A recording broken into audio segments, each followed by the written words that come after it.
በክርስትናም በክርስቶስም ጥያቄ አለኝ። ሃይማኖት ድራግ ነው፣ አደንዛዥ እጽ ነው ሲል የነበረው ኢየሱስ ራሱ እኮ ስለዚህ ጉዳይ ምንም አላለም። በቃ ያው ተጨቆኑ እንደማለት ነው። ሰው እንበል ብለን ስንል የምን ሀገር ሰው የሚል ጥያቄ ይጠይቃል እና ነገሮችን የብሔር ፖለቲካ ሲስተሜ ነው ካለ ግን አንድ መንግስት በብሔር ፖለቲካ ውስጥ ግን ፍትህ አለ ወይ ብላ ግን መጠየቅ ግን ግዴታዋ ነው። ቤተ ክርስቲያን የቱ ጋር ትቁም? ከየትኛው አቅጣጫ ነህ አንተ? ያው በዓለም ላይ ያለው ሶስት ነው ያለው፣ ኦርቶዶክስ አለ፣ ካቶሊክ አለ፣ ፕሮቴስታንት ይልና ፕሮቴስታንቱ ግን በጣም ሰፊ ነው። ስለዚህ የፖለቲካ ቁመና ምንድን ነው አሁን ብዬ ብልህ አካሄዱ ነው የሚስማማኝ፣ መጽሐፍ ቅዱስ ተረጓጉሞ የሚስማማኝ የሉተር አስተምህሮት ነው። ስለዚህ ጠቦ ሲመጣ ሉተራዊ ነኝ።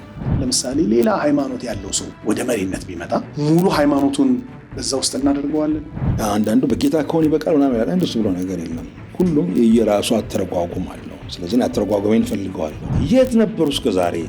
አሁን ተነስተው መጥተው ሄድና አባዱላን ጠይቅ ይላል። እዚህ ውስጥ ራሱን የት ጋር አድርጎ እንደሚያወራ አይታወቅም የሚል አለ። አዎ ልክ ነህ። እኔ ራሴን ወጣት ህጌ ነው የጻፍኩት። ቀን ይመጣል፣ የፕሮቴስታንት መንግስት ይወርድና እንተያያለን፣ እናወራርዳለን የማለት ሁሉ ጭምር አዝማሚያ እየታየ ኢትዮጵያ ውስጥ የትም ቦታ ሄደህ የመስራት የመኖር መብት አለህ ይላል። እሱ ግን ግማሽ እውነት ነው። እኔ ስላለሁ አንተ አለህ፣ አንተ ስላለህ እኔ አለሁ። የመንግስት አካል ሳይሆን የመንግስት ህሊና ነው መሆን ያለባት።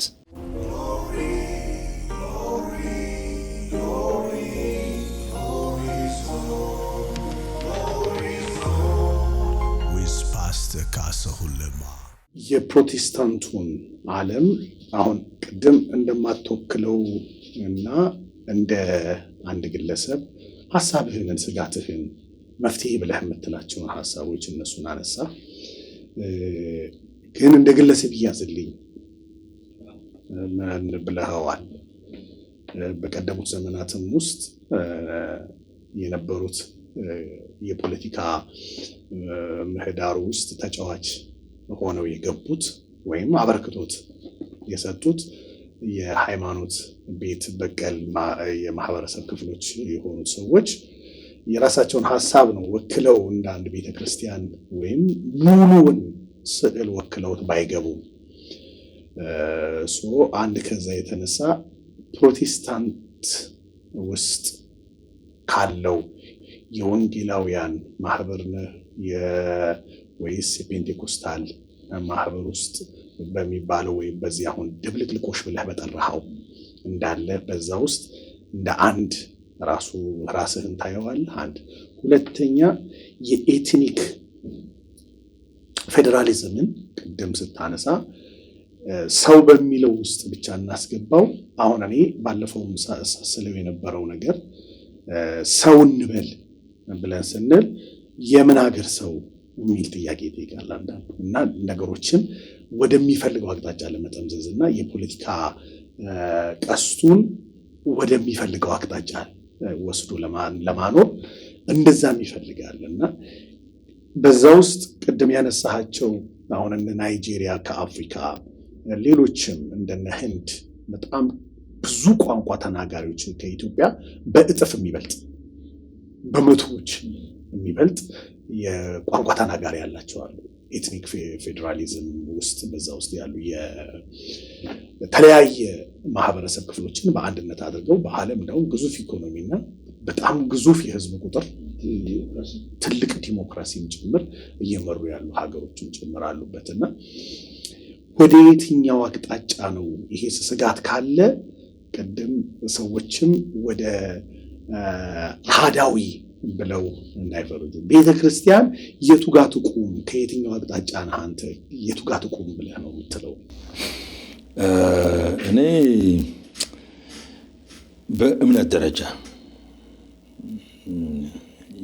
የት ነው ያለው ብትለኝ ትልቁ ፒክቸር ሲሆን ፕሮቴስታንት ውስጥ ነኝ ያለሁት።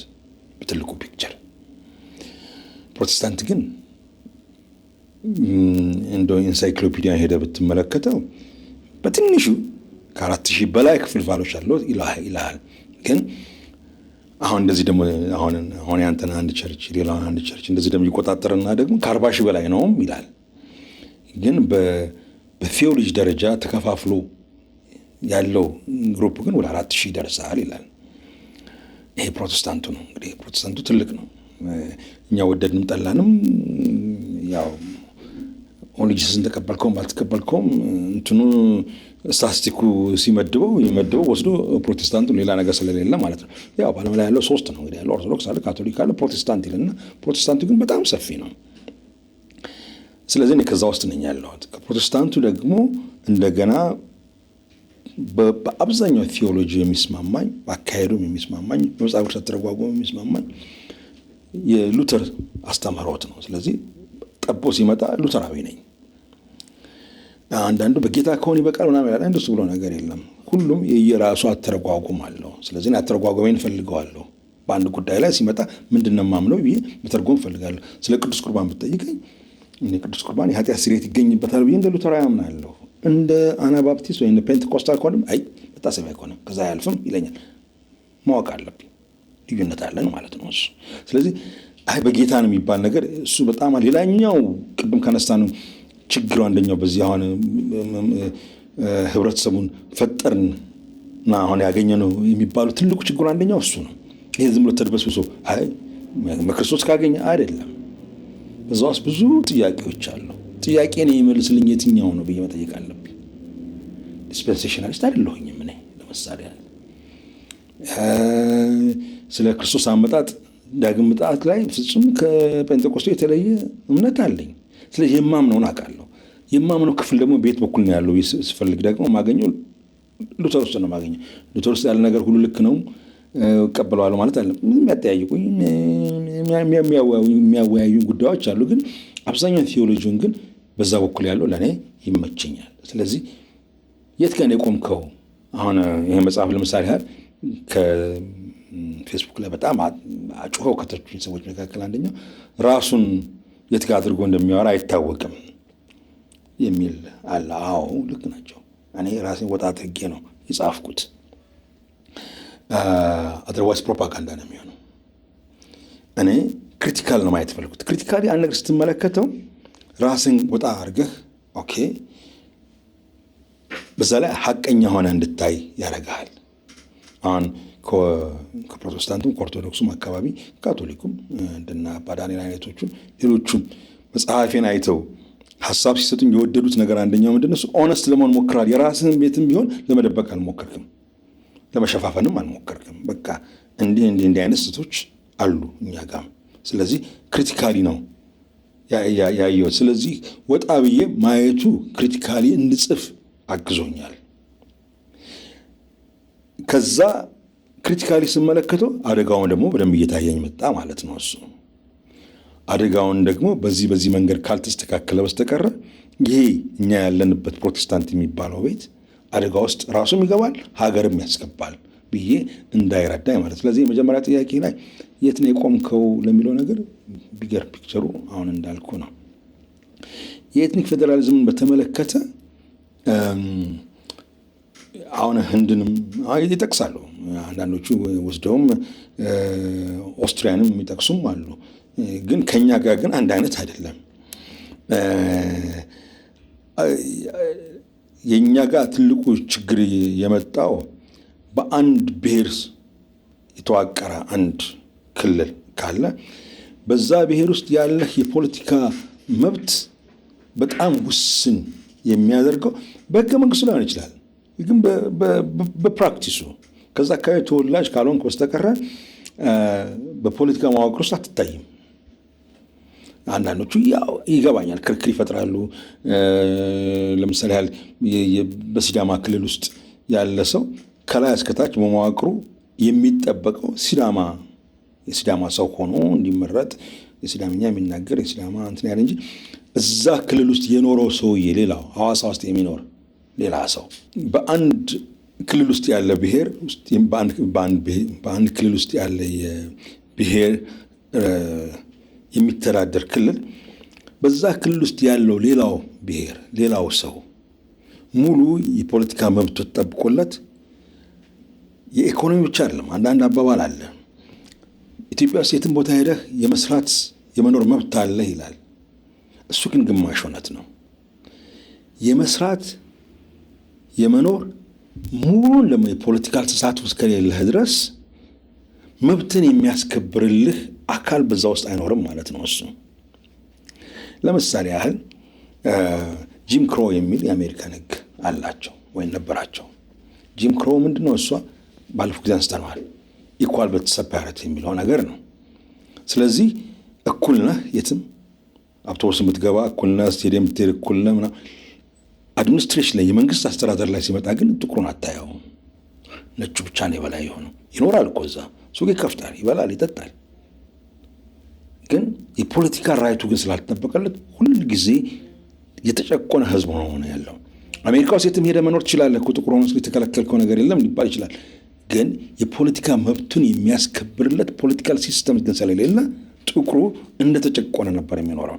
ስለዚህ ብዙ ጊዜ ብዙ ሰው ይላል ከትላልቅ ፖለቲከኞችን ጭምር ኢትዮጵያ ውስጥ እኮ ማንም እንደ ልቡ ተንቀሳቅሶ መስራትና መኖር ይችላል። እሱም የኔ ሚስትም እኮ ትችላለች። ከአንድ ሌላ ኢትዮጵያዊ እኩል መብት አላት እኮ። የተሰጣት የመኖሪያ ፈቃድ አንድ ነገር ብቻ ነው የሚከለክላት፣ ውትድርናና ሴኩሪቲ፣ ምንድነው እሱ የህዝብ ደህንነት አይነት ነገር ውስጥ ብቻ ነው ተቀጥራ ማስራት ማትችለው እንጂ በማንኛውም ስራዎች ተካፍላ በየትኛውም የኢትዮጵያ ክልል ኖራ የመስራት መብት አላት። ይሄ እኮ አንድ ቻይናዊ ያለው መብት እኮ ነው ኢትዮጵያ ውስጥ። ፖለቲካ መብት ውስጥ የለውም። በተለያዩ ክልሎች ውስጥ እስከ ላይ እስከ ክልሉ ፕሬዝዳንት ድረስ ተመርጦ መስራት ይችላል። አንድ አፋር ውስጥ ያለ ክልል ወይም ሶማሌ ውስጥ ያለ ወይም ኦሮሚያ ውስጥ ያለ አማራ ውስጥ ወይም ሌላም ደቡቦቹ አካባቢ እንኳን እነሱ እንኳን የተደበላለቀ ስለሆነ ነው። ይህንን የፖለቲካ መብት እስካላገኘ ድረስ ኢኮኖሚው መብት ብቻውን እውነተኛ መብቱን ያስጠበቀ ሶሳይቲ አይፈጥርም። የኛ ደግሞ የኤትኒክ ፌዴራል ችግሩ ያለው መስመሩ በሙሉ የተዘረጋው በዛ ኤትኒክ ውስጥ በዛ ደም ውስጥ ነው። ያ ከሌለህ አታገኘውም ቦታውን። ስለዚህ ያ ደግሞ አደገኛ ነው። ያ ፈረንጆቹ እንደሚሉት ሪቨርስ ዲስክሪሚኔሽን ነው።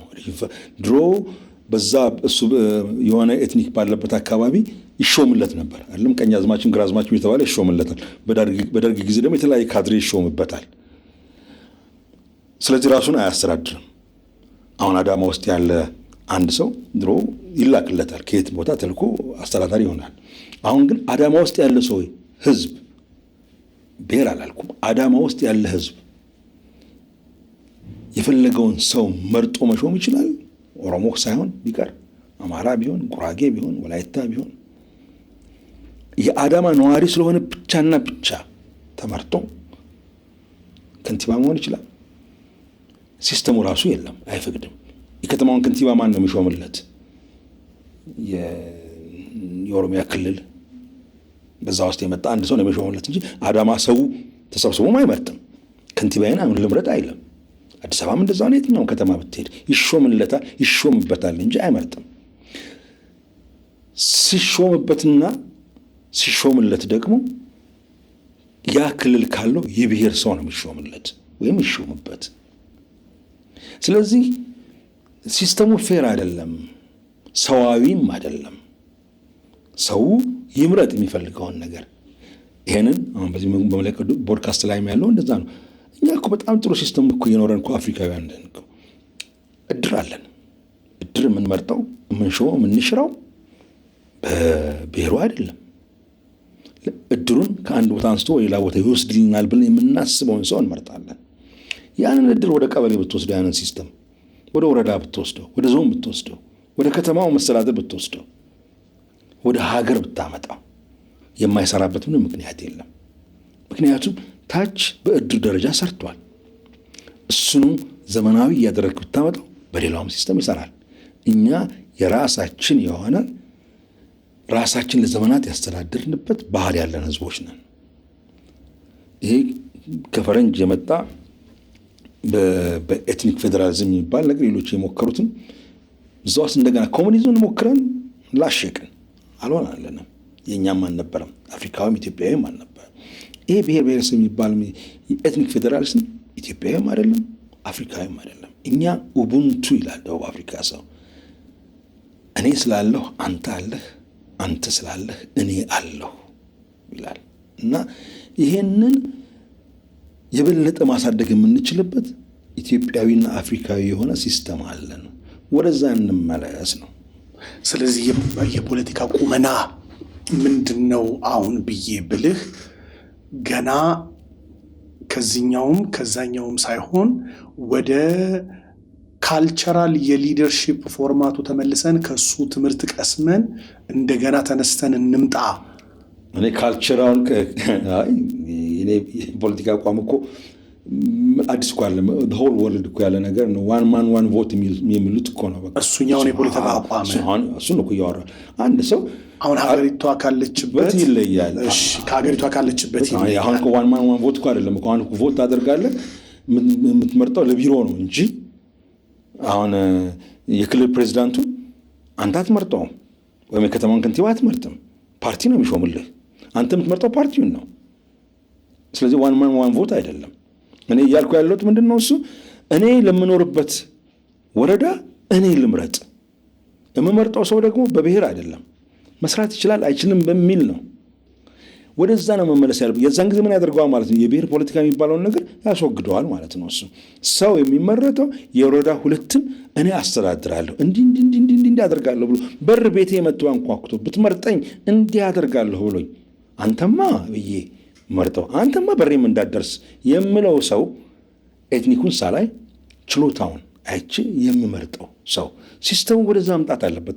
የዛን ጊዜ ከካድሬ ፖለቲካ ሲያጠፋ ሄዶ የሚወሸቅበት ብሔር አይኖረውም። ሲያጠፋም አወርደዋለሁ፣ ሾመዋለሁ። ብሔሩንም እኔ አላውቀውም፣ አልጠይቅም፣ ጉዳይም አይደለም። ስለዚህ ነው የብሔር ፖለቲካ ኢኳል ሪፕሬዘንታቲቭ አያደርግም። ሁሉንም እኩል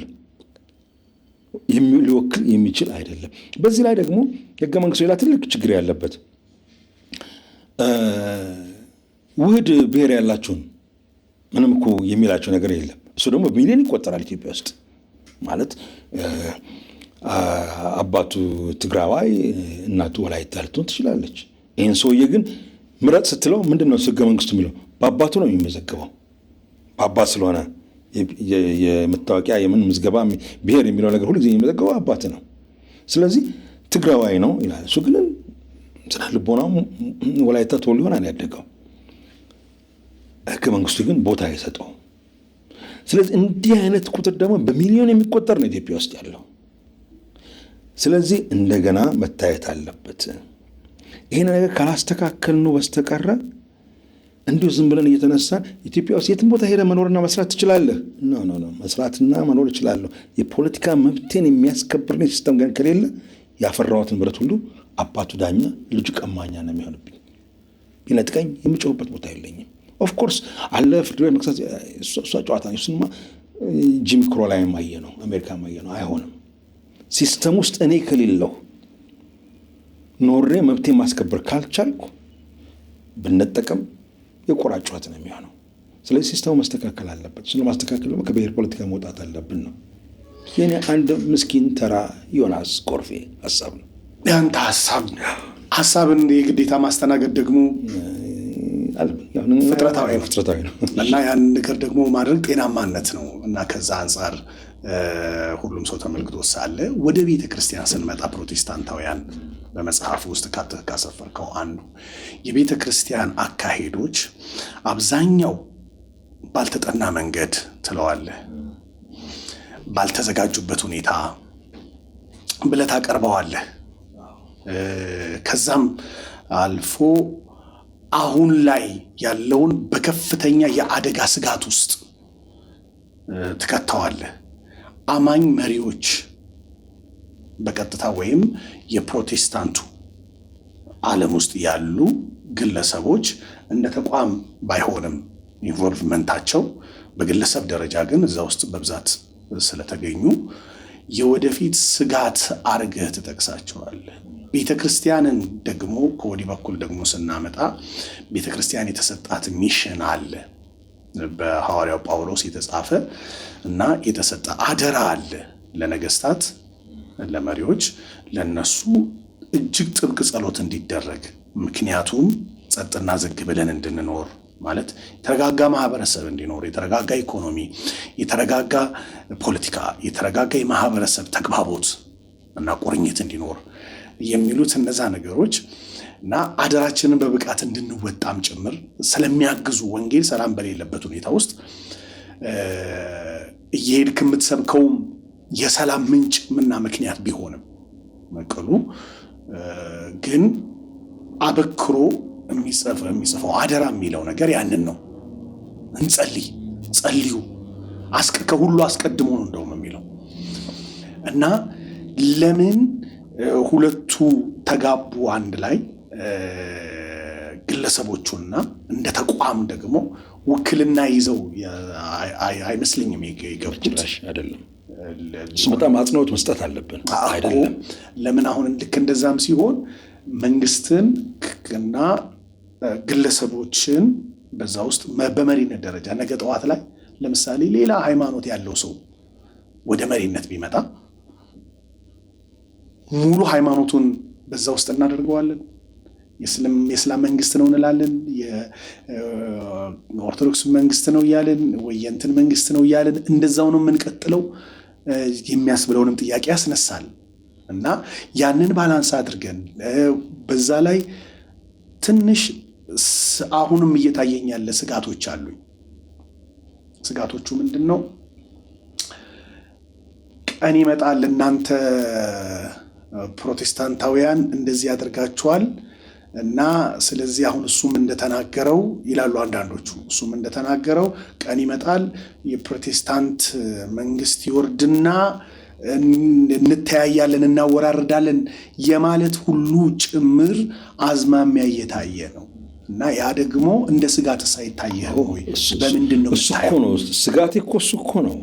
እኔ አልኩትም አላልኩትም አሁን የሚታየው ስጋት እሱ ነው። ታወራሩታላችሁ የሚል ማህበረሰብ በጣም አለ። ቀን ሲመጣ ዋይዝ ኮሚኒቲ ቢኖረን ቆም ብሎ መጠየቅ አለበት። ለምንድን ነው ተባልኩ ብሎ። ምክንያቱም ዝም ብሎ ጭፍልቅ አድርገህ ይሄማ ከጥላቻ ነው ይሄ ከምናምን ከማለት ይልቅ እነዚህ ሰዎች ያሉት ነገር እንደው የት ጋ ይሆን ይሄ ነገር እንዲህ እንድንባል ያደረገን የሚል ነገር እንዲፈጠር መጠየቅ ያስፈልጋል። ለምሳሌ ያህል ፕሮቴስታንቱ ለሀገሩ ግድ የለውም በድሮ በተለይ በቀደም ብሎ ሲባል የተባለበት እኮ ምክንያቶች የሉም እኮ አይደለም እኮ አሉ። አንዳንድ ምክንያቶች እኮ አሉ። ከትምህርታችን አንጻር ተነስተው አንዳንዶቹ ሁለት ሀገሬ ሰማይ ነው ምናምን ነገር ምንም አይነት ፖለቲካ ውስጥ አታያቸውም።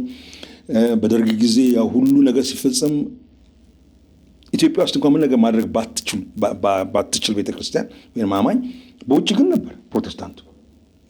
ምናልባት በሚሊዮን ወይ በመቶ ሺዎች የሚቆጠር ፕሮቴስታንት ነበረ ውጭ። አንድ ቃል ግን አንድ ጊዜ እንኳን ተናግሮ ግን አያውቅም። ሌላው ህዝብ ሙሉ የመንግስቱ ኃይለማርያምን መንግስት ሲቃወም ህዝብ አለቀ ምናምን ሲል ፕሮቴስታንቱ የት ነበር? የትም አልነበረም። ስለዚህ እኛ ፈረንጅ ሀገር የነበርነው ሌላው ኢትዮጵያዊ ኮሚኒቲ እኛን እንዴት ያየናል ታዲያ? ስለ ሀገር ምንም ግድ እንደሌለን አይነት ነገር ወይ ደግሞ መንግስታት ተገዙ ምናምን የሚለውን ነገር አእምሯችን ውስጥ ተጨፍልቋል። ስለዚህ ኃይለ ሥላሴ ይምጣ፣ መንግስቱ ይምጣ፣ መለስ ይምጣ፣ ማንም ይምጣ መገዛት ብቻ ያንተ ስራ መገዛት ነው ብሎ እያስተማረ ነው የሚል አይነት ትርጉም ስለሚሰጥ ነው። ሰው እንደዛ ቢላ አይገርምህም። ምክንያቱም ምንም ያሳየነው ነገር የለም። በመጽሐፊ ውስጥ አለ አንድ ምሳሌ የሰጠሁት። ፕሮፌሰር መስፍን መጥተው ቫንኩቨር የሰብአዊ መብት ስብሰባ ላይ ጠሩ። አንድ 80 ምንሆን እንደ ፕሮቴስታንት አንጠፋም በዛ ከተማ ውስጥ ከምናምን ሺህ መካከል ከዛም በላይ ምንሆን ሁለት ብቻ ነበር ይሄን ነው ወደዛ ስብሰባ።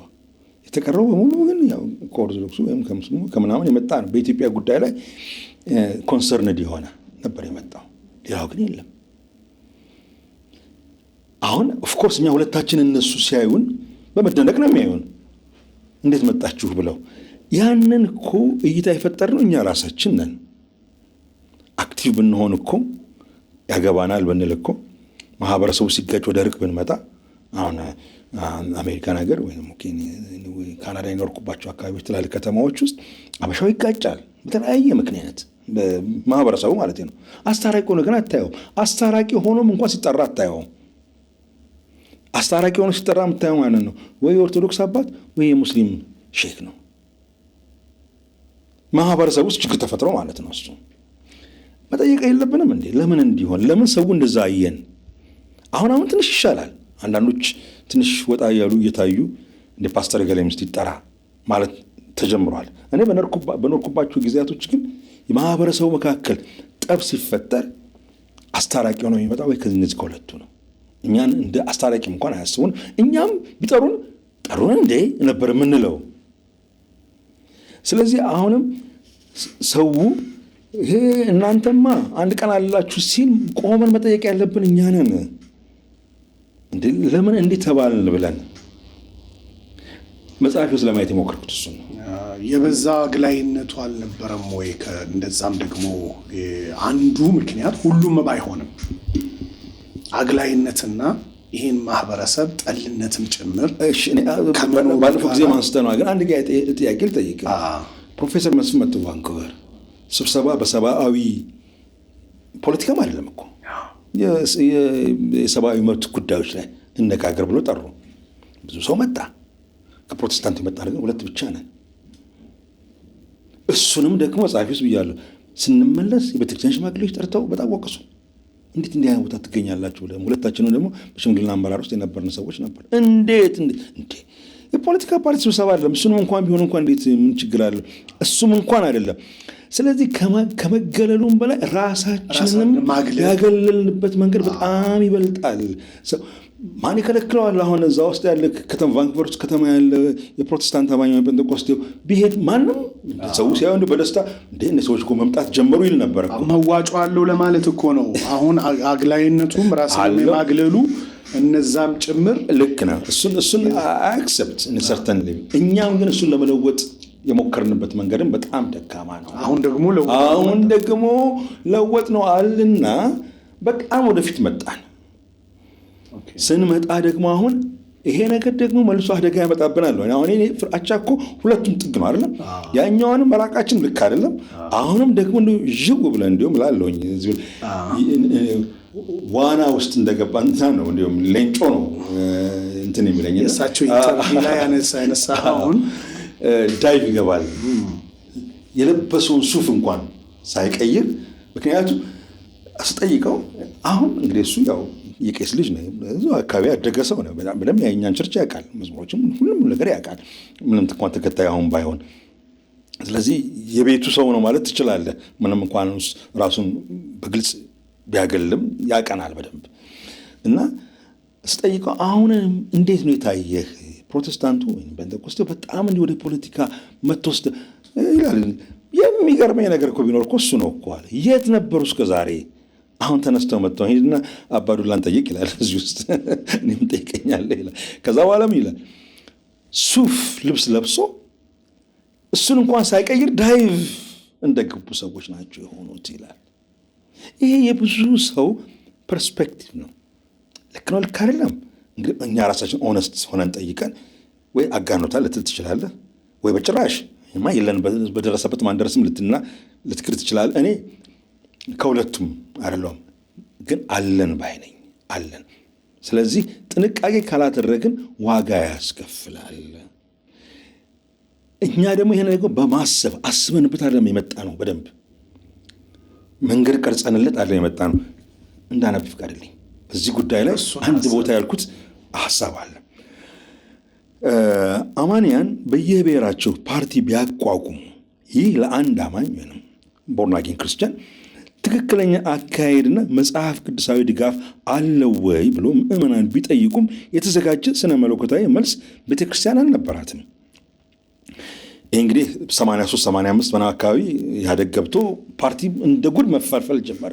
በፕሮቴስታንቱ አካባቢ ብሔር ቤዝድ የሆነ ማለት ነው። የሚያሳዝነው ነገር እነዚያ የ60ዎቹ ኮሙኒስታውያን የያ ትውልድ ልጆች የጀመሩት የብሔር ፖለቲካ የዛሬ 30 ዓመት ገደማ በህገ መንግስት መልክ ተረቆና ጸድቆ የሀገሪቱ የፖለቲካ መመሪያ ሲሆን ጉዳዩን መጽሐፍ ቅዱሳዊ ትንታኔ ሰጥቶ ህዝቡንም ሆነ ቤተ እምነቱን ከውዥንብር የሚታደግ እንዴት አንድ የወንጌል አማኝ ነኝ የሚል የ60ዎቹ የያ ትውልድ ወንጌላዊ ወይም ጴንጤቆስጣዊ የሥነ መለኮት ሰው ወይም ቡድን ይጠፋል። አሁንም ከ30 ዓመት በኋላ በብሔር ፖለቲካ የተነሳ እንዴት ስንተረማመስ እያለንም እንዴት ይህን ጉዳይ በበሰለ መንገድ አማንያኑን ሊያስተናግዱት እንደሚገባ በስነ መለኮት ምሁራን በኩል እንደ አሸን የፈሉ የስነ መለኮት ትምህርት ቤቶችና መምህራን ሞልተዋል። ያው የፈረንጁን መጽሐፍ ሲያገላብጡና በፈረንጅ አፍ ሲጽፉ ይውላሉ እንጂ ማለት ናቸው። እንግዲህ ያው የስነ መለኮት ትምህርት ቤቶቻችን የአስተምህሮቱን መፍትሄ ሲያቀርቡ የማይታየው ለምንድን ነው? ከስነ መለኮት ትምህርት ቤቶቻችንም እኮ ብሔር ተኮር ፖለቲካ ልክ ነው ልክ አይደለም። እኔ ልክ አይደለም እላለሁ አይደለም፣ መጽሐፍ ቅዱሳዊም አይደለም ብዬ ነው የምከራከረው። መጽሐፍ ቅዱስ ያለው አይ መጽሐፍ ቅዱሳዊማ ነው ልክ ነው ልንገባበት ይገባል ብሎም እኮ ያስቀመጠ እኮ የለም። እኔ እንኳን አይገባም ብዬ ነው የጻፍኩት አይደለም። አረ ይገባል ብሎም የጻፈም ወይም አይገባም ብሎም የጻፈ የስነ መለኮት ሰው የለም። እንዲሁ ዝም ብሎ እንደ ነፋስ ነው የሚሄደው። በደቡብ የሀገሪቱ ክፍል የበርካታ ወንጌላውያን ጴንጤቆስጣውያን አብያተ እምነት አባላት ባሉበት አነስተኛ የብሔር ቁጥር ካላቸው እስከ ትላልቆቹ እንደየብሔራቸው የየራሳቸውን ፓርቲ መመስረቱን ተያያዙት። በቃ የሲዳማ ፓርቲ፣ ከምባታ ፓርቲ ምን እያለ ማዕት ፓርቲ ተቋቋመ። ይሄ በተለይ ከኢህአዴግ ከመጣ በኋላ እነዚህ ሁሉ ፓርቲዎች የሚያመሳስላቸው አንድ ነገር አለ። እሱም ምሁራን መስራች የወንጌል ወይም የጴንጤቆስጣዊ እምነት ተከታዮች መሆናቸው ነው። ምን ልጥቀስልህ? እዚህ ጋር ዘርዝሬዋለሁ። ከፈለክ እሱ ጊዜ ያጠፋለሁ። የኮንሶ ህዝቦች ዲሞክራሲ ብትል፣ ቡርጂ ህዝቦች ብትል፣ ከምባታ ህዝቦች ብትል፣ የሲዳማ ዘርዝረው የዚህ ሁሉ ፓርቲ መስራቾቹ የኛው የወንጌላውያን አማኝ ናቸው። ከምባታ ብሎ ለምሳሌ በከምባታ አካባቢ በዛ ውስጥ የተለያዩ የእምነት አቋም ያላቸው ሰዎች በዛ ውስጥ የሉበትም። ሁሉም መታወቂያ እያሳየ አሁን እንግዲህ የሚያዳምጡም ሰዎችም ሄደው ቼክ ያድርጉ። ለምሳሌ ያህል የቡርጂ ህዝቦች ፓርቲ ስለማውቀው ነው ማለት የሁሉም አለኝ ስማቸው መስራቾቹም አለኝ። የቡርጂ ነው ሄደህ ብትመልከት በደንብ የማውቃቸው ጓደኞቼ ናቸው የመሰረቱት የቸርች ልጆች ማለት ነው። እሱ ብቻ ደግሞ እዚህ መጽሐፍ ጠቅሼዋለሁ።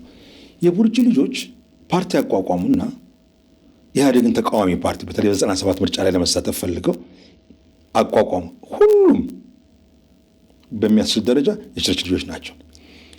ኢህአዴግ ደግሞ እነሱን ለመጣል ሲፈልግ ምን አደረገ? እንደገና የቡርጂ ምናምን ሌላ ህዝቦች ብሎ ደግሞ እንደገና ፓርቲ አቋቋመ። እነዚህ ሰዎች መጨረሻ ላይ የተጋጩት ቸርች ውስጥ ኳየር ውስጥ አንደኛው ባንዳ፣ ምክንያቱም ኢህአዴግ ስለተቋቋመ ማለት ነው። አንደኛው ደግሞ እውነተኛ የቡርጂ ህዝቦች ፓርቲ። ይህ ተቋቋመ ማን ነው? በእኛው በወንጌላውያን አማኞች ሊቃን ነው የተማሩት። ይህን ክርክር ያለው ለምን እዚህ ውስጥ ገቡ ለማለት ስትለው ቤተክርስቲያን መጀመሪያ ምን አስተማረች? ምን አለች? መጨረሻ ላይ ወዴት ለወስድህ እንደሆነ ታውቃለህ? የቤተ ክርስቲያን ተልእኮና ኃላፊነቷ ምንድነው ነው አይደል? ተለዋል። እሷ ጋር ነው። እሱ ጋር ስትመጣ አሁን ቤተ ክርስቲያን ይህንን ፍልስፍና ነው እንግዲህ እንደ ኮሙኒዝም አንድ ፍልስፍና ነው። አንድ የወንጌል አማኝ በዚህ ጉዳይ ላይ ምን ማሰብ አለበት ብላ የሆነ ወረቀቶች ፕሮዲውስ መደረግ ይገባቸዋል ከመጽሐፍ ቅዱስ አንጻር። አሁንም ደግመዋለሁ 10,000 ጊዜ አሰምረዋለሁ።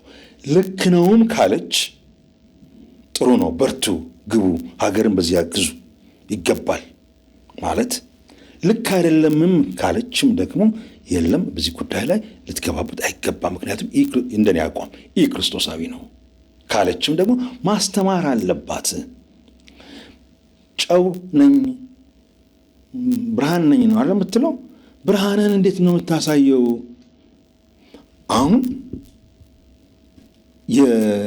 የአንድ ብሔር ፓርቲ እርስ በርሱ ሲጣላ ለምሳሌ ያህል ጌዲዮ ላይ የሆነውን ሁላችንም እናውቀው ነው አይደለም? በሚሊዮን ህዝብ ተፈናቀለ። እኔ በአይኔ ነው ሄጃለሁ፣ እርዳታ ይዘን ሄደናል። የግሎባል አሊያንስ ለሚባል አንድ የቦርድ አባል ነበርኩ። ሊትራሊ ቃለ ሕይወትና መካነ ኢየሱስ በላቸው የተጣሉ ሰዎች ጉጂውም ሆነ ጌዲዮም ሆነ ጠቡ ምንድን የተነሳው በብሔር ክርስትናው ማብረር ቻለ አልቻለም።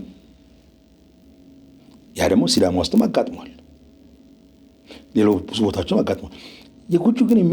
የጌዲዮ ግን የሚያሳዝነው እርቅ የወረደው በምንድን ነው? በክርስትናው አይደለም፣ በባህሉ ነው። አስቀምጠው በባህሉ አስታረቋቸው፣ በክርስትናው አይደለም። ከሽፈናል ማለት ነው። ከመጀመሪያው መገዳደልህም ብሔርህ ኢምፖርታንት ሆኖ መገዳደልህም ራሱ ክርስትናው ጋር ጥያቄ ያመጣል። ይሄ ሰው ያው ይገዳደላል እንጂ ቤተክርስቲያን ራሱ በብሔር አለን ስትንቦጫጨቅ የምትውለው አንዱ ብሔር የበለጠ ስልጣን ያዘ ያንቱ ምናምን። አንዳንድ ቸርቾችማ ያው በግልጽ እንደምናውቀው በብሔር ተደላድለዋል። ይሄኛውን ከዚህ ብሔር ነው መመረጥ ያለበት፣ የዚህ ፖዚሽን የእንትን ብሔር መያዝ አለበት፣ የእንትን ፖዚሽን ተዋጽኦ ሀገሪቷ በምትመራበት ኮንስቲቱሽን መሰረት የቤተክርስቲያንን ተዋጽኦ ብሎ ያደረጉ ቸርቾች እኮ አሉ። አሁን እዚህ ስም ጠርቼ እንዳታስቀስፈኝ እንጂ አሉ። ምን ሆነ ማለት ነው? ቤተክርስቲያን ውስጥ እንኳን ሳይቀር ገባ። ለምን? ቤተክርስቲያን አላስተማረችም። ይሄ ኢሹ እኮ ቀላል ኢሹ አይደለም። ድምፅ ሆና መናገር ነበረባት።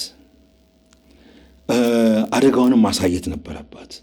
ኦኬ፣ ይህንም እንዲህ አይነት ነገር የምትደግፉ ከሆነ እንዲህ አይነት አደጋ አለው፣ እንዲህ አይነት ደግሞ ውስጥ።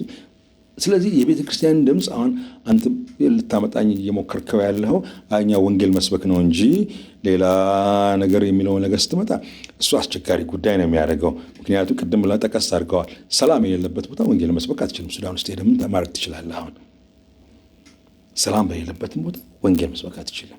ሰላም እንዲመጣ ደግሞ ሲስተም መኖር አለበት። ሲስተም ሲኖር ደግሞ ፍትሐዊ መሆን አለበት። ፍትሐዊ ሳይሆን ሲቀር ደግሞ ቤተክርስቲያን ፍትሐዊ አይደለም ማለት አለባት። የብሔር ፖለቲካን ኢትዮጵያ ትቀይር ብላ ቤተክርስቲያን መናገር የለባትም፣ ቦታዋም አይደለም። የብሔር ፖለቲካ ሲስተሜ ነው ካለ ግን አንድ መንግስት በብሔር ፖለቲካ ውስጥ ግን ፍትህ አለ ወይ ብላ ግን መጠየቅ ግን ግዴታዋ ነው። ፍትህ ተከናውኗል ወይ? ፍትህ በጣም ኢምፖርታንት ነገር ነው ለቤተ ክርስቲያን። ዝም ባለች ቁጥርም ደግሞ ኢፍትሐዊ ከሆነው ጋር አብራ ትቆማለች። እንደውም በታሪክ አይተናል። ከሁለተኛው ዓለም ጦርነት በኋላ የአውሮፓ ክርስትና በተለይ የጀርመን ክርስትና በጣም አሽቆልቁሎ ከወረደበት ምክንያት አንደኛው በደንብ የተጻፈ ብዙ ሪሰርች የተሰራበት ጉዳይ ነው። ቤተ ክርስቲያን ከ6 ሚሊዮን በላይ ጁ ሲያልቅ አንድ ቃል አልተናገረችም። ሂትለር ኢፍትሐዊ ሲሆን በሰዎች ላይ ምንም አላለችም። ግለሰቦች ሞክረዋል። እንደ ቤንሃውፈን አይነቶቹ ሰዎች፣ አንዳንድ ሰዎች ጥቂት ቦታ አረ ቤተክርስቲያን ብለዋል። ቄሶቹ፣ አንዳንድ ጳጳሶቹ ሞክረዋል። በግለሰብ ደረጃ ነው። ግን ቤተክርስቲያን ግን ዝም አለች። ዋጋ አስከፈላት። ሰሜን አሜሪካ አብዛኛው ጥቁር ወደ እስልምና ዞረ። ጥቁሩ አንደኛ አሳሪ ገዳይም የቤተክርስቲያን አባሉ፣ የቤተክርስቲያን መሪው፣ የቤተክርስቲያን ምናምን። ቤተክርስቲያን በር ፊት ለፊት እኮ ነበር እኮ ባሪያ ሲነገድ የነበረው ከአሜሪካ ውስጥ እኮ። ወይም አፍሪካን በኮሎኒያሊዝም ሲይዙ እንግሊዞቹ፣ ጀርመን ማን ነው ፖርቹጊዞቹ፣ ሌሎቹ ቤተክርስቲያን ፊት ለፊት። እኔ ዛምቢያ ሄጄ አይቼዋለሁ። መርከብ ላይ የሚጭኗቸው ቤተክርስቲያኖች ጸልዩላቸው በሰላም እንዲደርሱ ባሮቹ።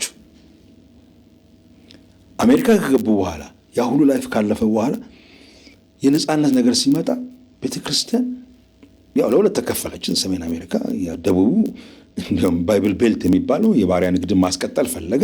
ሰሜኑ ደግሞ የባሪያ ንግድ መቆም አለበት አለ። የሚገርመው ደቡቡ መጽሐፍ ቅዱስ ዋና መመሪያዬ ነው ያለው ባሪያ ንግድን ለማስቀጠል ጦርነት ውስጥ ገባ። ዋጋ አላስከፈለም፣ ለክርስትና አስከፍሏል በኋላ።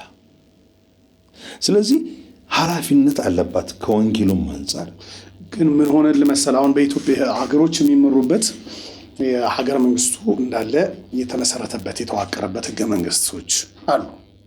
የሁሉ የመግባቢያ ሰነድ የሚባለውና ሁሉም ህጎች ከስሩ የሚተዳደሩበትና የሚፍታቱበት ትክክለኛ አንቀጾች ብሎ አብዛኛው ማህበረሰብ ሁሉም ተስማሚ ሊሆን ስለማይችል የተስማማበት ሰነድ አለ። በዛ ውስጥ አሁን መንግስት ከሃይማኖት፣ ሃይማኖት ከመንግስት ይለያቸዋል። ተጋብተው እንዳይሄዱ ሁለቱም የራሳቸው ሚና ስላላቸው ተልኳቸውም አንደኛው ከመንፈሳዊ ዓለም አንደኛው ደግሞ ከህዝብ ከምድር ስለሚሆን ኦኬ፣ እንደዛ ብለን አንስተን ስናበቃ እንደነዚህ አይነት ጥያቄዎች በክርስቶስም ዘመን ተነስተዋል። ትዝ ይልህ ከሆነ ደቀ መዛሙርቶቹ ልክ ክራይስት የሚለው ራሱ ስያሜው ነፃ አውጪ ዴሊቨረር የሚባለው ትርጉም ስለሆነ ያለው በሮማን ኢምፓየር በዛ ኢፍትሐዊ በሆነ የቅኝ አገዛዝ ወይም ጭቆና ውስጥ በነበሩበት ጊዜ የመጣላቸው መሲህ ስለነበር ለእስራኤል መንግስትን የምትመልሰው መቼ ነው የሚል መንፈሳዊም ነገር እየተማሩ አት ሴም ታይም እንደገና ደግሞ የሀገራዊ ስሜት ነጸብራቅን በውስጣቸው ስለነበር ጥያቄን አቅርበውለት ነበር። የመለሰላቸው ምላሽ ይህ ነገር ለእናንተ አልተሰጠም፣ እግዚአብሔር በገዛ ፈቃዱ እና ጊዜ ያደረገውን ነገር ያደርገዋል፣ እናንተ ግን በዚህ ቆዩ ኃይልን እስክትለብሱ፣ ከዛስ ተልእኳችሁ ሌላ ነው ብሎ አንድ ተልእኮ ሰጥቷቸው ነው የወጡትና የቤተ ክርስቲያን መስመር በዛ መንገድ ተሰምሮላታል። በክርስቶስም የተደነገገ ስርዓት ስለሆነ አሁን ላይ ደግሞ አንድ ላይም ስናመጣው ሲመጣም ምንድን ነው የምታስበው፣ እንዴት ነው ሚዛናዊነቱ የሚሆነው የሚለውን ነገር ለአድማጭ ተመልካቾቻችን ግልጽ እንዲሆን ሁላችንም ሐሳብህን እንድናገኘው የመጽሐፉም ጭብጥ በሙሉ እንዲገባን ከማሰብ አንጻር ነው። አንድ በዚህ በኩል ሲገባም አደጋው ከፋ፣ ሲወጣም ድምፅ አልተሰማም የሚል ነገር መጣ። ኦኬ ይገባበትም ሲባል አሁን ቅድም አንተ አንድ ሰጀስት ያደረከኝ ነገር ተምራ ቤተክርስቲያን አስተምራ አዘጋጅታ እንደነዚህ አይነት ጉዳዮች ላይ ፍትሃዊት አድርግ ተብሎ ሲነሳ ደግሞ አሁን ያልኩት የመጽሐፍ ቅዱስ ክፍል ለእናንተ አልተሰጠም፣ ይህንን በዚህ መንገድ ሂዱ፣ እግዚአብሔር በገዛ ፈቃዱ ያደረገውን ነገር እየጸለያችሁ እናንተ ግን ይህን ተልኳችሁን ፈጽሙ የሚለው ደግሞ አለ ብለው የሚያነሱም ደግሞ ሰዎች አሉ። የትኛውን ከየትኛው ጋር ብናደርገው ነው ጤናማ የሚሆነው?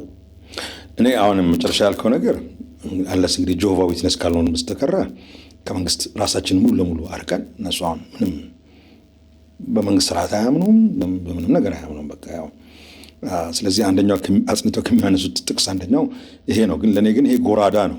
ምክንያቱም ሆል ባይብል ስለ ፍትህ ያወራል፣ የተቆራረጠ አይደለም። ለእኔ ከዘፍጥረት እስከ ራዕይ አንድ መጽሐፍ ነው።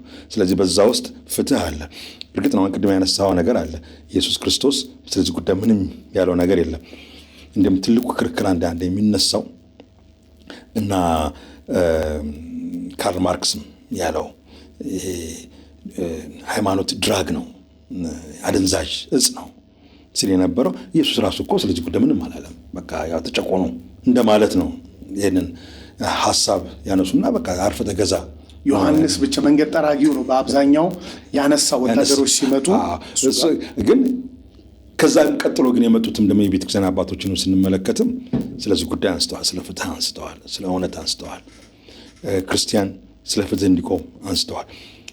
ብዙ ጊዜ ይደበላለቅና በኋላ በተለይ ከቁስጥንጥኖስ ጊዜ በኋላ ስንመለከት ቤተክርስቲያን የራሷ ወታደር ሁሉ ያላት ሆነች፣ አሳርፈች ሆነች፣ ሌላ ጥግ ሄደች። እሱም ልክ አይደለም። ያው መካኒስ ውስጥ ጠቅሰው መቼ አንተ እንደው ቸርችህን ምናምን ለኛ በችግር ልጥቀሰው ምን ማለት ስለማልችል መካኒስ በዚህ ጉዳይ ላይ ያወጣችው ፖሊሲ አለ።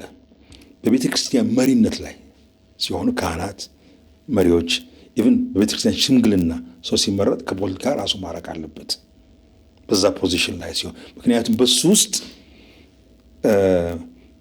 የፖለቲካ ውሳኔ ስለሚታይ ማለት ነው። እሱ እነዚህ ፖዚሽኖች የሌላቸው ማንም ሰው ግን ፖለቲካ ውስጥ የበለጠ እንዲሳተፍ ቤተክርስቲያን ኢንካሬጅ ታደርጋለህ ይችላል በፖሊሲዋ ውስጥ እና ይህን ያደረጉበት ምክንያት አንድ ቄስ የኛ ቄስ ወጥቶ የሆነ ነገር እንትን ሲል ባየው እና ከዛ ከኔ ጋር የማይስማማ ፖለቲካ ስታንድ እንዳለው ባይ መረበሻ አይቀርም። ስለዚህ ከዚህ መራቅ አለበት ነው። ግን ፖለቲካው ቤተክርስቲያን ግን መቆም ያለባት አሁን ሜካኒክስ እንትንም በተለይ የሉተራውያን በዚህ በጣም ይታወቃሉ። ድምጽ መሆን አለባት ለፍትህ። መጽሐፍ ቅዱስ ይህንን ያስተምረናል። ፍትህ ሲጓድል ዝም ማለት የለብንም። ምክንያቱም በኦሪትም በተለይ በደንብ ተጠቅሷል። ዝም አላችሁ ይላል። ሕዝቤ አለቀ፣ ጮኸ፣ ሞተ፣ ምንም አልተናገራችሁም ይላል። ስለዚህ መጽሐፍ ቅዱስ ደግሞ ሙሉውን ነው፣ ተያያዥነት አለው። ስለዚህ ለፍትህ ልንናገር ይገባል። ፍትህ ሲጓድል ዝም ማለት የለብንም እንላለን። ለዚህ ነው እኔ ባላንስ መጠበቅ አለበት። አሁን መጀመሪያ ቤተክርስቲያን በእንዲህ አይነት የፖለቲካ ጉዳዮች ላይ ልታስብበት ይገባል።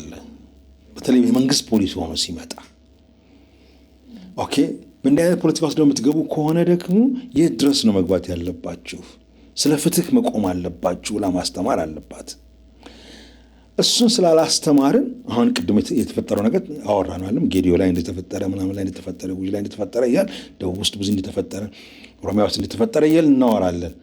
ምክንያቱም በፍትህ የሚቆም የተማረ ማለት የተማረ ስልክ በወንጌሉ አንደርስታንድ አድርጎት ወደ ፖለቲካ የመጣ ሶሳይቲ ስላልፈጠረን ለፍትህ የሚቆም የሚናገር አማኝ እያጣን መጣ ነው። በቀደምታ ያነሳሁትም አንደኛውም ነገር ሌላው ሲጠቃ እንዲሁም የበለጠ መጮህ ያለብን እኛ ነበርን መሆን የነበረብን። ግን እኛ በዝምታ ነው ብዙ ጊዜ የምናልፈው። የኦርቶዶክሱ ቤተክርስቲያን ሲጠቃ ብናይ እንዲሁም ኡኡ ብለህ መጮህ ያለባት ይሄኛው ፕሮቴስታንኛው ተጠቂ ነው። ግን እሱን የሚያደርግ ድምፅ ግን ማሳደግ ማጎልበት አልቻልንም። ያንን ማድረግ ሲያቀተን ሲያይ ደግሞ ሌላኛው ማህበረሰብ ምን አለ? አንተማ አብረህ ልትወቅጠኝ የተነሳ አይደለህም እንዴ አለ። ድምፅ አልሆንማ መሆን ግን ነበረብን። ይህንን ደግሞ ቤተክርስቲያን ደግሞ ማድረግ ትችል ነበረ፣ ግን እያደረገችው አይደለም። የሆነ ቦታ ላይ የሆነ አደጋ ሲፈጠር ከኛ ባይሆኑ ሙስሊምም እንኳን ቢሆን የለም መንግስት ሆይ የት ነው ያለኸው ማለትና ህሊና መሆን አለባት። በዚህ መጽሐፍ ውስጥም ብየዋለሁ። ብዙ ጊዜ ሉተርም ብሎታል። ብዙ ሰው ብዙ የቴዎሎጂያኖችም ይህን ደጋግሞ ብለውታል። ቤተክርስቲያን የመንግስት አካል ሳይሆን የመንግስት ህሊና ነው መሆን ያለባት። ህሊናው የምትቧጭር መሆን አለባት። ያን ህሊናው የምትቧጭርበት ምክንያት ደግሞ ለምንድን ነው? እሱ ፍትህን በትክክል አላደረክም። በተለይ ፍትህን በተመለከተ የምታወጣው ፖሊሲ ድሃን ጎድቷል፣ ልክ አይደለም። የድሃ ድምፅ እየጮኸ ነው፣ የት ነው ያለኸው? ያወጣው ፖሊሲ ነው ደግሞ ለዚህ የጎዳው ብላ ድምፅ ልትሆን ይገባል። ይሄ ግን ለእኛ ነው እንጂ ግዳ የሚሆንብን እኮ እዚህ ኬንያ ብትሄድ እኮ እያደረጉት እኮ ነው። ታንዛኒያ ብትሄድ እያደረጉት ነው። ናይጄሪያ ብትሄድ ባለፈው ጊዜ በነበራቸው ምርጫ ላይ ድምፅ መሆን ብቻ በጣም ነው የሚናገሩት። መንግስትን በጣም ደቡብ አፍሪካ። ለእኛ ግን ያው በጣም ሁሉ ነገር እንግዳ ይሆንብናል። የተቀበልነውም የአስተምህሮት መንገድም ራሱ ያው ሰው ይቆጣኛል መቼስ። እዚህ የጴንጤቆስጤው ኢንተርፕሬቴሽን ለመጽሐፍ ቅዱስ ያለው አተረጓጎም ራሱ ከእንደዚህ አይነት ነገር በጣም የራቀ ስለሆነ ይህንን ደግሞ መጽሐፍ ውስጥ ያለው አሰምብሊ ኦፍ ጋድ የሄደችበት ችግር ነው። በኋላ በንስሐ የተመለሰችበት አሰምብሊ ኦፍ ጋድ እነ ማርቲን ሉተር ኪንግ ስለ ጥቁሩ ነጻነት፣ ስለ አሜሪካን ህዝብ ስላለ እኩልነት፣ ስለ ህዝብ እኩልነት በጣም እየጮሁ ሲናገሩ ባፕቲስቶቹ ማለት ነው። አሰምብሊ ኦፍ ጋድ ዝም አለች። ዝም ማለት ብቻ አይደለም፣ በዚህ ጉዳይ ውስጥ የሚሳተፉ አባሎቿን ሁሉ ማገድ ድረስ ሄደች። አያገባንም እኛ ነፍስ ማዳን እንጂ። እንዲሁም ምን ይላል አንድ የነሱ ኮንፌሽን ማለት የአሰምብሊ ኦፍ ጋድ የጻፈው ኮንፌሽን ውስጥ ምንድን ነው የሚለው? ጌቶ ውስጥ ሄደን እኛ ወንጌልን ነግረኑ ነፍሱን ነው እንጂ ማዳን ያለብን፣ ያኛው የመንግስት ጉዳይ ነው። እንግዲህ ሰውየው የሚበላው የሚጠጣው የለው፣ ስራ የለው፣ በጣም በከባድ ድህነት ውስጥ እያለ ወንጌሉን ነግረዋል። ኦኬ እሺ፣ ጌታን ተቀብለዋል። ከድህነት ውስጥ የጨመረውን ሲስተም ግን ለመፈተሽ ቤተክርስቲያን ተፈቃደኛ አልነበረች። እነ ማርቲን ሉተር ኪንግ ግን ምን ነበር የሚሉት? ሁለቱንም ወንጌልም እነግረዋለን፣ ፍትህም ደግሞ እንዲያገኝ እንታገላለን ነበረ። ስለዚህ አሰምብሊ ኦፍ ጋድ አይ ቲንክ በሰባዎቹ መጨረሻ አካባቢ ነው ይመስለኛል፣ በሰማንያዎቹ መጀመሪያ አካባቢ ላይ ኦፊሻል ኮንፌሽን አደረገች። ልክ አልነበርንም፣ ሁለቱንም ማድረግ ነበረብን። ለድሃውም ድምፅ መሆን ነበረብን፣ መንፈሳዊ ነገር ማስተማር ነበረብን። ይሄ እንግዲህ የጴንጤቆስጤው ቴዎሎጂ የተመሰረተበት አንዱም ችግሩ ነው። ይሄ በስቻለ ብራዚል ውስጥም ደሴም ነገር ተፈጥሯል። ሌሎችም ሌላዎች ብዙዎች ተፈጥረዋል። ስለዚህ ከአስተምሮቱ ይነሳል። እኛ ደግሞ ያው ደጋግሜ እንዳልኩት ጴንጤቆስጤው ያው ሁሉ በሁሉ ነው ኢትዮጵያ ውስጥ ፕሮቴስታንቱን በተመለከተ ማለት ነው። እሱ ከሱ ውጭ ያለው አስተምሮት ብዙም የሚታወቅ ነገር አይደለም። ስለዚህ በዚህ መጽሐፍ ውስጥ መደምደሚያ ላይ እንግዲህ ውይይታችን ወደዛ እየጨረሰን ስንመጣ መደምደሚያ ላይ እንዳልኩት ጴንጤቆስጣውያን ሆይ ኢትዮጵያ ውስጥ በወንጌልን በመምራት በኩል አሸናፊ ሆናችሁ ወጥታችኋል። ምንም ጥያቄ ያለው ጉዳይ አይደለም። ኦልሞስት ሁሉም ቴዎሎጂያችን የሚፈታው በጴንጤቆስጣዊ ቴዎሎጂ አፈታት ነው። ዲስፐንሴሽናሊዝም ብትል፣ ስለ ክርስቶስ ዳግም ምጽአት፣ ስለ የፈለግከውን ነገር፣ ስለ መንፈስ ቅዱስ ሙላት በል የፈለግከውን ብታመጣ የሚፈታው አሁን ጀነራሊ በአብዛኛው በጴንጤቆስጤው ቴዎሎጂ በኩል ነው የሚፈታው። ያ ማለት ነው አሸናፊ የሆኑ ጴንጤቆስጤው ወጥቷል ማለት ነው። መሪነት ግን አሳዩን ነው እኔ ጥያቄ አሁን ያለው። ኦኬ ከሆናችሁ ነው ካላችሁ እንደሞ ሌላ ቦታ በምጽአት መልክም ብለውም እንኳን እንግዲህ አሁን ዘመኑ እንትን ነው የድል ዘመን ነው የምን ዘመን ነው ምን ይሁን ያንተንም እንግዳ እዚህ የጠርተኸው ያለውንም እዚህ ውስጥ ጠቅሼዋለሁ። አሁን እንግዲያስ ከሆነ አሳዩን፣ ፍትህን አሳዩን፣ መንገዱን ምሩ። እሱንማ በጣም ነው ማለት ጠፍታ እንደተገኘች አህያ ነው። ግን እሱ ያለውን ያስቀመጥኩትና ሌሎችም ያሉትን ከዛ በኋላ ይህንን ነገር ተራርበው ዘላለም እንግዲህ አንተ ስሙን ካነሳው ሐዋርያው ዘላለም የኔንም ስም አንስተሃል። አንተ በጥያቄነት በበጎ በኩል ነው እዚህ ያለው። ግን ካሉ እንግዲህ አሳዩን፣ መሪ ሆናችሁ ድምፅ ሆናችሁ አሳዩን። ይሄ ደግሞ አዲስ ነገር አለም ኢትዮጵያ ውስጥ ጉዲና አሳይቶናል። ጥይት፣ ሽጉጥ፣ ጠመንጃ ጭንቅላቱ ላይ ተደግነው ሀገር ስትመለስ እገልሃለሁ እንዳትመጣ እየተባለ ነው። ከህዝቤማ ርቄትም አልሄድም፣ ተመልሼ ቢገለኝም በሞትም እንኳን እሞታለሁ ብሎ ሞተ መጥቶ እውነትን ፍትህን ይዞ እየተናገረ ምሳሌ አላችሁ። ስለዚህ እናንተ ጴንጤቆስጣውያን መሪ ነን ካላችሁ አሁን ደግሞ አሳዩና። ይሄ ነው የመጽሐፉ አርጊመንትና ያለው። አለዛ ግን አንድ ቀን አደጋ ይመጣል። ፍትህ ሆናችሁ ስትጮሁ ግን ሌላው ቢሰማችሁ አይ እነሱማ በዛ በጭንቅ ጊዜም እኮ ቢሆን እኮ ለፍትህ ቆመዋል ትባላለህ። ካልቆምክ ግን አልቆምክም፣ በቃ ከዛ በኋላ ፍርድ ይመጣብሃል።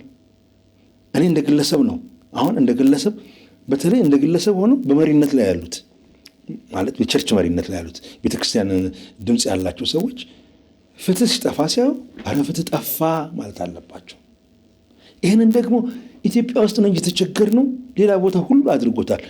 ኬንያ ውስጥ አራፍ ሞይ የሚባል ፕሬዚዳንት ነበራቸው። በሰባዎች ውስጥ ፕሬስቢቴሪያን አባል ነው። የማይሆን ነገር አደረገ። በመንግስት እንትን ውስጥ ተነስታ ቤተክርስቲያን ፕሬስቢቴሪያን ቤተክርስቲያን አወገዘችው። ንስሐ ካልገባህ ደግሞ እኛ ጋር መጥተህ ቅዱስ ራት አትወስድም አለችው። ድምፅ ሆነች፣ ለፍትህ ድምፅ ሆነች። ደቡብ አፍሪካ ውስጥ ደግሞ በጣም ብዙ እንደ ዴዝሞንድ ቱቱን ጨምሮ በጣም ብዙ ሰዎች አሉ። ናይጄሪያ ውስጥ አሉ አድርገውታል። ናይጄሪያ ውስጥ ነው የሚገርመው ሌላው ነገር የወታደር አገዛዝ በነበረበት ጊዜ ድምፅ የሆኑ ነበሩ። ናሚቢያ ውስጥ፣ ጋና ውስጥ ብዙ ናቸው። እኛ ሀገር ግን በቃ ዘላለማችን አንድ ጉዲና አለን። እንግዲህ እሱ አንድ ትንሽ ምልክት አሳይቶን ሄዷል። አሁን ደግሞ በዛን ጊዜ ኦኬ ጉዲና የነበረበት ጊዜ በመሪነት የነበረችው ሉተራዊት ቤተክርስቲያን ነበረች። ኦኬ አሁን እሷም ፓርት ኦፍ ፔንቴኮስቴ ሆናለች። ሌላውም እንዴት ፔንቴኮስቴ ሆኗል። ኦልራይት አሳዩና መሪ ሁኑና ኑና ወደፊት መጣችሁ እንያችሁ። ጥያቄ አለኝ። እንጨርሰው ግን ብለህ ነው የጨረስከው? በምኑ ላይ አሳዩን። ስለዚህ ያንን እያልክ በመሪነት ደረጃ መታችኋል። ምንም እሱ የሚደበቅ ነገር አይደለም። ግን ከመጣችሁ ደግሞ ለፍትህ ቆማችሁ፣ ለእውነት ቆማችሁ፣ አይሆንም የሚባልበት ቦታ ላይ ደግሞ አይሆንም ብላችሁ አሳዩን። እሱ እስካልሆነ ድረስ በኋላ ዋጋ የሚያስከፍል ጉዳይ ሊመጣ ይችላል። እነሱ ላይ ብቻ ነው ግን ያለህ የመጨረሻ ላድርገው ይሄንን መለያያችንን እነሱ ላይ ብቻ። እኔ ማወራው ስለ እነሱ ነው። ለምን እኔ እኮ እዛ ፓርት ነኝ እኮ ገባኛው። ባለፈው ግን ስታነሳ ግን በክርስትናም በክርስቶስም ጥያቄ አለኝ ኢቨን በሱን ጭምር እያለኝ ነው የሚሄደው ብለሃል። እሷን ነገር በቃ በግድ ማንሳት አለብን እንዴ በግድ ማንሳት አለብን። ማህበረሰብ ቆርቆራለች በጣም በከፍተኛ ሁኔታ እንዴት የሚልም ጭምር ዝም ትለዋለህ እንዲህ ሲል ነው። አሁን በዚህ ደረጃ ያሉትን መሪዎች ካነሳ ዋናውን የክርስትና መሪውን በክርስቶስም ላይ ጥያቄ ካለው በአሁን ዘመን ባሉት መሪዎች ብቻ ላይ አይደለም በክርስትናም ላይ ጭምር እኔ በክርስቶስ ላይ አላልኩም። ምንድን ነው አንተን ያሰፋው? በክርስትና አይደለም አበስ ገበርኩ ያው በክርስቶስ ላይ አላልኩም። በክርስትናና በክርስቶስም ላይ ቢሆን እንግዲህ ቪዲዮ ወደ ኋላ ሰዎች እንዲያዩት ይጋብዛለሁ። ግን ዋና ኮንሰፕቱ ያለው ግን ክርስትና እንግዲህ አሁን አንዷ አደጋዋ እሷ ነች። የቲክቶክ አደጋ ደግሞ አንድ የምትፈጠረው ባለፈው ጊዜ ነው ኦርቶዶክስ ሄዳለሁ ስል ቆርጠውን ጅው አላደረጓትም። እኔ ከኋላም ከፊትም ያልኩበት ምክንያት ነበረኝ። ግን እሷን እንድትበር የፈለጓት ሰዎች እሷን አልፈለጓትም። እኔ አሁን በክርስቶስ የማምን ክርስቲያን ነኝ። በመጽሐፍ ቅዱስ የማምን ክርስቲያን ነኝ። በዛ ውስጥም ግን ጥያቄ የለኝም ማለት አይደለም ነው ያልኩት። ማዕት ሺህ ጥያቄዎች አሉኝ። እስከነ ጥያቄ ግን ወደ ክርስቶስ እመጣለሁ። ያልገባኝ ነገር ሲሆን ደግሞ በዝምታ ቆያለሁ። ለገባኝ ነገር ደግሞ እንደውም የተነሳበት ምክንያት ካስታወስከው ስለ ኮንሰርቫቲቭ ነህ ሊበራል ነህ የሚል ነገር ተነስቶ ነው። አይ እንደ ኬዝ ነው የማየው አልኩ አይደለም። በአንዳንድ ጉዳዮች ላይ ሲመጣ ምንም የማላወላውል ኮንሰርቫቲቭ ሆናለሁ። በአንዳንድ ጉዳዮች ሲመጣ ደግሞ እቺ ነገር ለእኔም ለራሴም ግልጽ አይደለችምና ስለዚህ ይህን ነገር ይቆየኝ ይላል። ይሄም ማለት ነው ለራሴ ኦነስት ሆንኩ። ለራሴ ኦነስት ሆኜ ሌላውም ኦነስት ሆንኩለት፣ አልዋሸሁትም። እዚህ ጋር ያልገባኝ ነገር አለ። ቅድም ያነሳት ነገር አለች። በእሷ እናውራትና ጥያቄ ሆና እንዴት እንደምታልፍ ሌሎችም እንዲያስቡት ማለት ነው። ክርስቶስ ለምሳሌ ስለዚህ ጉዳይ አልተናገርም አለ። ስለ ፍትህ፣ ስለ መንግስት፣ ስለ ፖለቲካ ነገር ምንም ያለው ነገር እንዲሁም ለእንትና አይደለም። አንድ እሱ አለ ያነሳው። ከዛም ሲቀጥል ደግሞ ይኸውን 2 ምዕራፍ ሂደለት የሚለው የሮማን የአገዛዝ ያደርጉት የነበረው ነገር አንድ እስራኤላዊ ወይም አይሁዳዊ እየሄደ ከአንድ ሮማዊ ጋር ድንገት ቢገናኝ 1 ምዕራፍ ዕቃውን ማሸከም መብቱ ነው ለሮማዊ። ነገር ግን አይሁዳዊው ያንን ነገር ሪፊውዝ ማድረግ አይችልም፣ በሕግ የተደነገገበት ጉዳይ ስለሆነ እሱ እንግዲህ አሁን ያልካት ትርጉም እንኳን እጠራጠራለሁ። በአባባል ደረጃ በሂስቶሪካል ቡክስ እንደዛ አይነት ነገሮች ይላሉ። እሱን ጠራጠራ። ግን ለማንኛውም በፍቅር ብታየው ሁለተኛው ምዕራፍ ሂደት ወንድም ቢጠይቀኝ ሁለተኛው ሂደት ብሎ ኢየሱስ በዛ መንገድ አስቀምጦታል። በዛ ብቻ አይደለም ይሄ ለባለስልጣን ተገዙ ጳውሎስ ምናምን ያላቸው ነገሮች ሁሉ እያነሱ ይሄ ኦፕሬሲቭ የሆነ እምነት ነው። ቅድም ጥቀስ አድርጌልሃለሁ። ብዙዎቹ አፍሪካን አሜሪካኖች ወደ እስልምና ከተሻገሩበት አንደኛው ምክንያት ክርስትናማ ጨቋኝ ነው፣ እንዲጨቁንም ደግሞ ይፈቅድላቸዋል። ከዛም አልፎ ብዙ ነገሮች አሉ። የደቡብ አፍሪካ ትላልቅ ቴዎሎጂያኖች መጽሐፊ ውስጥም አለ፣ ኢንተሌክቹዋል ፕሮስቲቲዩት ይሏቸዋል። ትላልቅ ቴዎሎጂያኖች ስሌቨሪ ልክ ነው፣ አፓርታይድ ልክ ነው ብለው መጽሐፍ ጽፈው መጽሐፍ ቅዱስን ጠቅሰው መጽሐፍ ጽፈው ወፋፍራ መጽሐፍ ጽፈው ለማሳመን ቤተክርስቲያን ሄደች። ሪፎርም ቸርች ቅድም እንዳልኩት እንደ አሴምብሊ ኦፍ ጋድ ሄደች። ሪፎርም ቸርችም ንስሐ ገብታበታለች በኋላ ልክ አይደለም ብላ። ኢየሱስ ለምን አልተናገረም እዚህ ጉዳይ ላይ? አሁን ለእኔ ጥያቄ ነው። ስለዚህ እሱ ከሱ ተነስተህ ነው በክርስቶስም በክርስትና ማለት ይዛለኝ ካልኩኝም እንደዛ አይደለም ሐሳቡ። ለማለት የፈለግኩት ግን ምንድነው እሱ ለራሴ ልዋሸው የማልችለውን ነገር ሌላ ሰው አልዋሸውም። ጥያቄ አለኝ። አንድ ቀን በሰማይ ቤት ቁጭ ብዬ እግራችንን አጣምረን ከጌታ ጋር እንዲህ ይሄን ነገር ያልከው እንዴት ነው ልል ይችል ይሆናል። ወይንም ደግሞ ገና በር ላይ ስለስ የሚገለጥልኝና ይሄ ነገር እንደዚህ ነው ወይ ልል ይችል ይሆናል። ግን ውስጥ ምን እያሰብኩ ነው ይገባኛል አልለውም። ግን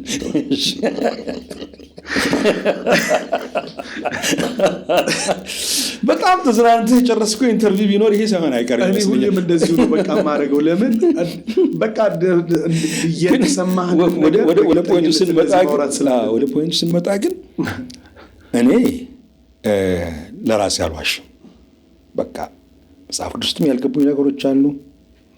በክርስቶስ አስተምህሮቶች ላይ ያልገቡኝ ነገሮች አሉ። በዘላለም ሕይወት ጉዳዮች ላይ ያልገቡኝ ነገሮች አሉ። ያልገቡኝ ነገሮች አሉ። አንተ እስከነሸክመና አለም ያለኝ እስከነሸክሜ ጥያቄዎች አሉኝ። አንዳንዶቹ በጊዜ ፍጥነት ሊፈቱ ይችሉ ይሆናል። አንዳንዶቹ ሳይፈቱም ከዚህ ምድር ላይ ሊሄድ ይችላሉ። እውነታው ግን ጥያቄዎች አሉኝ፣ ያልገቡኝ ጥያቄዎች አሉኝ። እነሱን ግን በፍቅር የምችለውን አቀርባለሁ፣ የምችለውን ቆፍራለሁ፣ መልስ የማገኝበትን ነገር አገኛለሁ። ያላገኘሁበትን ነገር ደግሞ እንግዲህ አንተ ታውቃለህ መድኃኔዓለም ብዬ አልፋለሁ እንጂ አልክድም። ጥያቄ እንደሌለው ሰው አልሆነም። ጥያቄዎችም አሉ። ስለዚህ ግራታትን እዚህ የተቀመጡ ወጣቶችም ካሜራዋ ላይ የተቀመጡ ወጣቶችም መተወተው እርግጠኛ ነኝ አላችሁ ጥያቄ። ከዚህ ማይክሮፎን ጀርባ የተቀመጠው ፓስተሩ ጥያቄ አለው። ከዚሁ አሁን ምዕመን ልትወስድ ነው እንደገና ማለት ነው። ቅድም አልወሰድኩም፣ ምክንያቱም አልነገሩኝም ከየት እንደመጡ አልነገሩኝማ። በጣም አመሰግናለሁ ስለሰጠኝ ጊዜ እና it's a great privilege to have you። በጣም በብዙ ደስታ ምን ልንማማር እንደዚህ ደግሞ እንደ ቤተሰብ ልንጫወት ከዚህ ውስጥ ደግሞ የሚያተርፉበት ደግሞ በጥሩ ጎኑ የሚያዩት ወገኖች ደግሞ እንዲጠቀሙበት ለማስቻል ይሄን ፕሮግራም ሁሉ ጊዜ እናዘጋጃለን። በዚህ መንገድ ዋናው ትኩረታችን ኮንስትራክቲቭ የሆነ አቅኚ እና ተግባቦትን ወይም የሚፈጥር አለበለዚያ ደግሞ ጥያቄን አጭሮ ለዛ ነገር መልስ ፈላጊ ትውልድ እንድንሆንና ከሁሉም አንፃር ማየት የሚችል አይኖቹ የተከፈቱለት ማህበረሰብ ለመገንባት ካለን ግብ አንፃር ግሎሪ ዞን ያልንበትም ፐርፐስ እሱ ስለሆነ እና በዚህ ውስጥ ሐሳብ አስተያየቶቻችሁን ያሰፈራችሁ በየትኛውም አቅጣጫ ቢሆን ሐሳብ የሰጣችሁን ሰዎች ስለሰጣችሁት ሐሳብ እጅግ አድርገን እናመሰግናለን። ለእናንተ ትልቅ አክብሮት አለን። ለምን ጊዜ ሰጣችሁናል፣ አቴንሽን ሰጣችሁናል፣ አስተያየታችሁን ሰጣችሁናልና እግዚአብሔር አምላክ ያክብራችሁ። በጣም እንወዳችኋለን። ለእናንተ ትልቅ ክብር አለን። እንደዚሁ ደግሞ በዚህም ቆይታችን ውስጥ እንዲስተካከሉ የምትሏቸውን ነገሮች በራሳችሁ አተያይ የሰጣችሁንን ነገር ቀጥሉ። በሚቀጥሉት ጊዜያቶች ውስጥ ከሌላ እንግዳ ጋር እስከምንገናኝ ድረስ የዛሬውን ፕሮግራማችንን በዚሁ ስናጠቃልል ለሌሎች እንዲደርስና ይኸው ሐሳብ ደግሞ በብዙ መንሸራሸር ውስጥ የበለጠ እይታ እንዲያገኝና ሰዎች እንዲጠቀሙበት ሼር አድርጉት።